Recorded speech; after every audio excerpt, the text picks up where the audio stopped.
ብፁዕ ወቅዱስ አቡነ ማትያስ ቀዳማዊ ፓትርያርክ ርዕሰ ሊቃነ ጳጳሳት ዘኢትዮጵያ በአርሲ ሀገረ ስብከት በኦርቶዶክሳውያን ምዕመናንና በአድባራት ላይ የደረሰውን አሰቃቂ ጥቃት በማስመልከት ጥብቅ አባታዊ መልእክት አስተላለፉ። ብሔርና ሃይማኖትን መሰረት ያደረገ መንግስታዊ ግድያ አዳዲስ ገዳይ ዩኒቶችን በማቋቋም የሚፈጸምና የሚያስፈጽመውን የብልጽግና አገዛዝ ማስወገድ ሀገራችንን ከቀውስና ከሽብር አገዛዝ እንድናላቀቅ ሲል ለመላው ኢትዮጵያውያን ጥሪ አቀረበ። አፋብን በመግለጫው በአርሲ ኦርቶዶክስ ላይ የደረሰውን ጭፍጨፋ አስመልክቶ መግለጫ ይዞ ወጥቷል። የጨረባው ምርጫ ዴሞክራሲን አያዋልድም፣ መፍትሄ አይፈይድም አለ። በወቅታዊ ጉዳይ ላይ ትብብር ለኢትዮጵያ አንድነት በሰጠው መግለጫ ትብብር ለኢትዮጵያ አንድነት በዛሬው ዕለት ይፋ ባደረገው መግለጫው ወደ ፓርላማ የሚገባ አንድም ተወካይ አይኖርም ነው ያለው። የአማራ ፋኖ ብሔራዊ ንቅናቄ ወለጋ ቢዛሞ አንሻ ሰይድ እዝ የአንድነት መግለጫ ይዞ ወጥቷል። ለዘመናት የጅምላ ሰቆቃና የዘር ማጽዳት ቤተ ሙከራ ሆኖ የባጀ ወለጋ ቢዛሞ አማራ ራሱን ለመከላከል በተለያየ ጊዜና ሁኔታ ተጋድሎችን ሲያደርግ ቆይቷል ብሏል። ጤና ይስጥልን። በመላው ዓለም የምትገኙ የቢስ ቴሌቪዥን አድማጭ ተመልካቾች እንደምን ሰነበታችሁ፣ እንደምን ውላችሁ፣ እንደምን አመሻችሁ። ያላችሁበት ሀገር ሰዓት አቆጣጠር ሰላምታችን ይደርሳችሁ ዘንድ ተመኝተናል። ቀደም ሲል የሰማናቸውን አበይት ጉዳዮች በዝርዝር እየተመለከትን እንቆያለን። አብራችሁ እንድትቆዩ ወንዳለ ቢክስ ነኝ የምጋብዘው። ወደ ዝርዝር መረጃ ተሸጋግረናል። ብፁዕ ቅዱስ አቡነ ማትያስ ቀዳማዊ ፓትርያርክ ርዕሰ ሊቃነ ጳጳሳት ዘኢትዮጵያ በአርሲ ሀገረ ስብከት በኦርቶዶክሳውያን ምዕመናንና በአድባራት ላይ የደረሰውን አሰቃቂ ጥቃት በማስመልከት ጥብቅ አባታዊ መልእክት አስተላልፈዋል።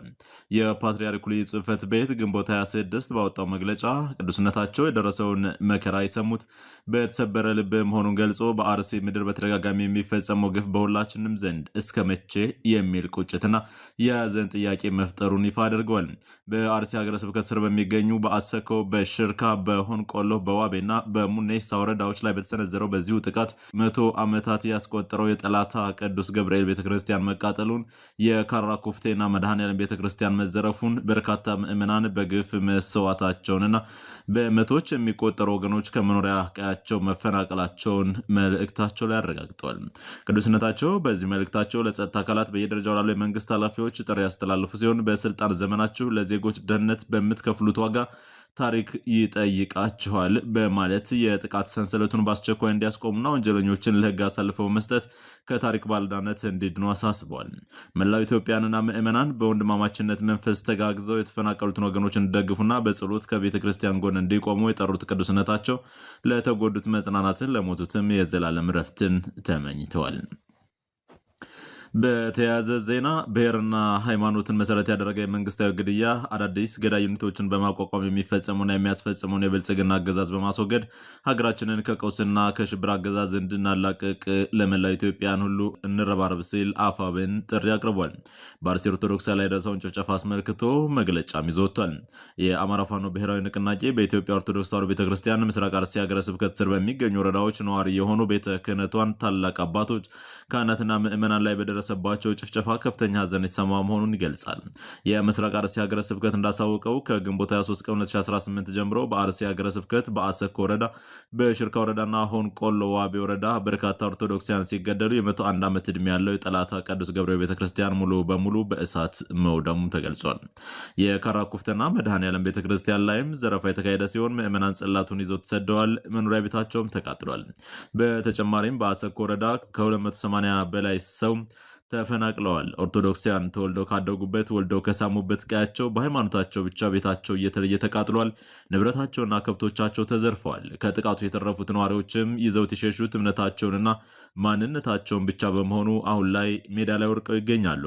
አርስን ጨምሮ የእምነት የቋንቋና የማንነት ብዝሃነት ባለባቸው አካባቢዎች ላይ ኢመደበኛ ኃይሎችን በማደራጀት በዜጎች ላይ ሽብር የሚፈጽመው የብልጽግናው አገዛዝ መሰል የዘር ማጥፋት ወንጀልን በግልጽና በስውር ሲፈጽም ይህ የመጀመሪያው አይደለም። በዚህ ዓመት በምስራቅ አርሲ ዞን በብዙ መቶዎች የሚቆጠሩ ኦርቶዶክሳውያን በተመሳሳይ መንገድ ተገድለዋል። በርካታ ምዕመናን የደረሱበት አይታወቅም።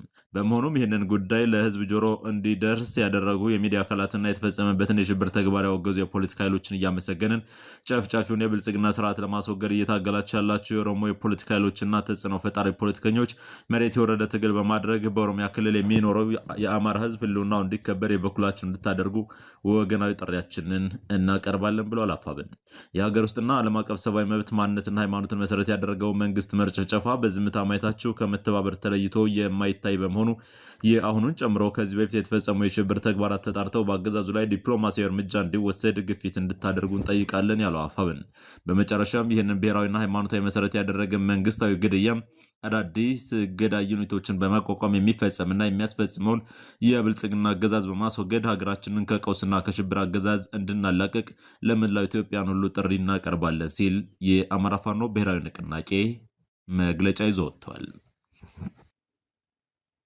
የአማራ ፋኖ ብሔራዊ ንቅናቄ ወለጋ ቢዛሞ አንሻ ሰይድ እዝ የአንድነት መግለጫ ይዞ ወጥቷል።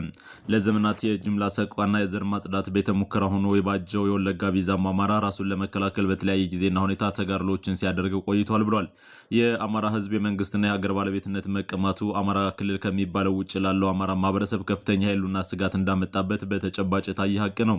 በተለይ በቢዛሞ ወለጋ ቀጠና ያለ ማህበረሰብ አማራ መሆኑን ተከትሎ ከመኖር ባሻገር ለዘመናት ከኖረበት አካባቢ ከአስተዳደራዊ በደል ጀምሮ ሰፊ የማንነት ጥቃት ተፈጽሞበታል። አማራ ነኝና አማራ አይደለህም በሚለው ተቃርኖ ውስጥ በስጋት ሲኖር የቆየው ማህበረሰብ በተለይ ከብልጽግናው አገዛዝ መምጣት በኋላ መንግስታዊ እውቅና ባለው ይፋዊ የዘር ማጽዳት ዘመቻ ምክንያት በ10 ሺዎች የሚቆጠሩ ተገድለዋል።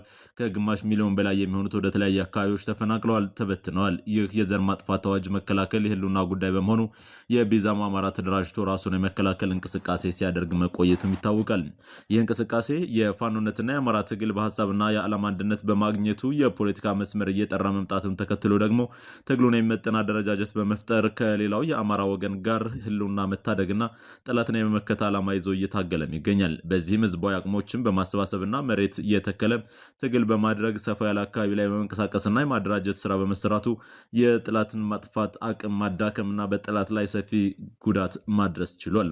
ይሁንና ፈተናው ከምቹ ሁኔታዎች የሚልቅ በመሆኑ በሁለት አደረጃጀቶች የታቀፈውን ኃይል ወደ አንድ በማምጣት ብሎም በአማራ ፋኖ ብሔራዊ ንቅናቄ አደረጃጀት መዋቅር ውስጥ በመግባት የጋራ ህዝባዊ አቅም በመፍጠር የተቀናጀ ትግል ማድረግ ግዴታ ሆኖ ተቆይቷል። እስካሁን በደረሰውም በአካባቢ የነበረው አደረጃጀት ሁሉንም የአካባቢ ፋኖ ኃይል ማዕቀፍ ባለመቻሉ ምክንያት የአደረጃጀት ስራችን ሳይጠናቀቅ ቢቆይም እነሆ ዛሬ ድርጅታችን አፋብን ባደረገልን እገዛና ክትትል የአማራ ፋኖ ቢዛሞ ቀጠና አንሻ ሰይድ እዝና የአማራ ፋኖ በወለጋ በሚል አደረጃጀት ስር የቆዩትን ታጋዮች በሁለታችንም የስራ አስፈጻሚ ሙሉ ኮሚቴ ቀናትን በወሰዱ የአካል ውይይት በአፋብን የወለጋ ቢዛሞ አንሻ ሰይድ እዝን መስርተናል ብለዋል። የእዙ ስራ አስፈጻሚዎችን በተመለከተ ይፋ ያደረገ ሲሆን ዋና ዋናዎቹን ለመግለጽ ያክል የእዙ ዋና ሰብሳቢ አርበኛ ንጉሴ ዋለልኝ እንዲሆን ሲመደብ፣ ምክትል ሰብሳቢ አርበኛ አደም ተፈራ፣ ወታደራዊ አዛዥ አርበኛ ሀብታም ጥላሁን፣ ምክትል ወታደራዊ አዛዥ አርበኛ አለፈ ሽባባው፣ የህዝብ ግንኙነት መምሪያ ኃላፊ አርበኛ ዳዊት አማረም ሆነው ተሰይመዋል። የፖለቲካ መምሪያ፣ የዘመቻ መምሪያ፣ አደረጃጀት መምሪያ፣ ወታደራዊ አስተዳደር፣ ማህበራዊ ጉዳይ፣ ጤና መምሪያ እንደዚሁም ሌሎች አስፈላጊ መደቦችም ስያሜ ተሰጥቷቸዋል። እነዚህ በጋራም በአንድነት እንዲታገሉና በቀጠናው ያለውን ህልውና በፍጥነት ለመታደግ ያመች ዘንድ ነው አደረጃጀቱ የተሰራው። እንኳን ደስ ያላችሁ የሚል መልእክታቸውን የሚያስተላለፉ ሲሆን ትግላችን የአማራን ህልውና የመታደግና እንደ አማራ በምኖርበት አካባቢ ፍትሐዊ በሆነ መልኩ የመተዳደር ወይም ራስን በራስ የማስተዳደር መብት የመጎናጸፍ ነው። ይህ የአማራ ብሔርተኝነት ርዕዮተ ዓለማዊ ትግል መስመር የአማራ ህዝብ ለዘመናት የተነፈገውን መብት የቦታ ልዩነት ሳይኖረው እንዲከበር የማረጋገጥ ነው ብሏል። በመሆኑም የወለጋ ቢዛሞ አንሻ ሰይድ ጥሪዎችን አቅርቧል። ለሰራዊታችን ሲል ባቀረበው ጥሪም ከዛሬ ጀምሮ በቀጠናችን አንድ ትግል አንድ አደረጃጀት መፈጠሩን እያበሰርን በአማራ ወንድማማችነትና በትግል ጓዳዊነት መንፈስ የጀመርነውን የህልውና ትግል የፖለቲካ መስመሩን በማጽናትና የሚሰጡ ግዳጆችን የአንድነት አቅም ተጠቅመን በበለጠ ጽናት እንድንፈጽም ለማሳሰብ እንወዳለን ብሏል። የአማራ ህዝብም ከተደቀነበት የመጥፋት አደጋ ለመዳንና ጠላትን ከመመከት ባሻገር ጨርሶ ለማስወገድ ወሳኝ የትግል ምዕራፍ ላይ መድረሳችን ይታወቃል።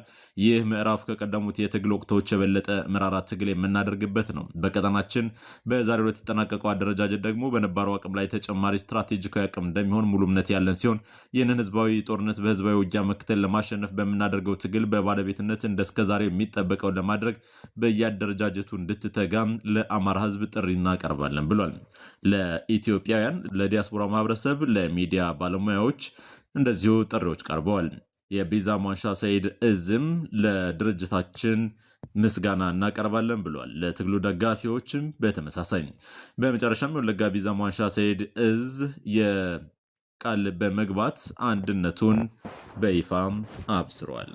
በመጨረሻም የጨረባ ምርጫ ዴሞክራሲን አያዋልድም፣ መፍትሄን አይፈይድም ሲል ትብብር ለኢትዮጵያ አንድነት መግለጫ ይዞ ወጣ።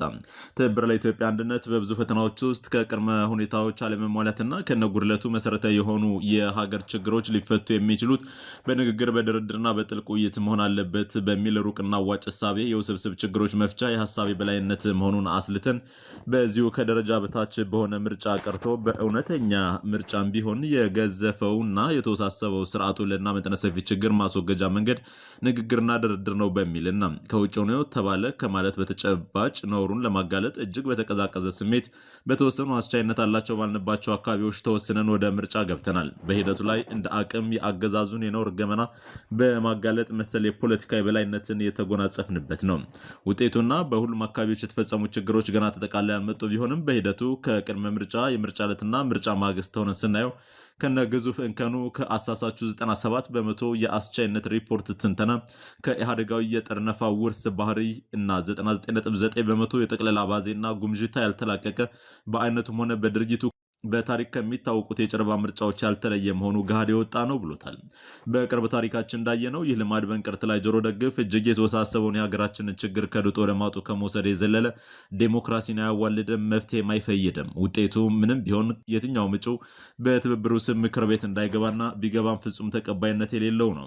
በዚሁ አጋጣሚ ከነበዛ እንከኑም ቢሆን በጠባቧ ቀዳዳ የቦርዱ ኃላፊዎችና ውስን ድርጅቶች ላደረጉትና እያደረጉት ላለው ጥረት እውቅናለን ብሏል።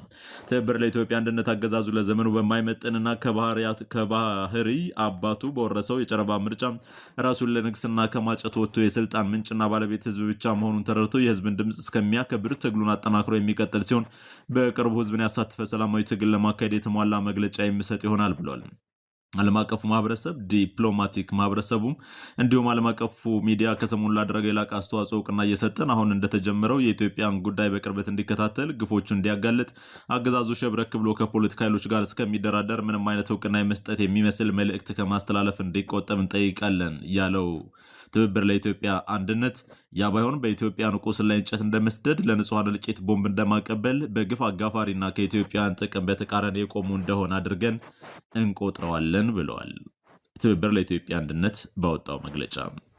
ወደ ቢስ ቴሌቪዥን አድማጭ ተመልካቾች ለዕለቱ ያዝናቸው አበይት መረጃዎቻችን በዚህ ተጠናቀዋል። አብራችሁን ስለቆያችሁ እጅግ አድርገን እናመሰግናለን። ወንዳለ ቢክስ ነበርኩ። በሌላ መረጃ ሰዓት ዳግም እንገናኛለን። መልካም ጊዜ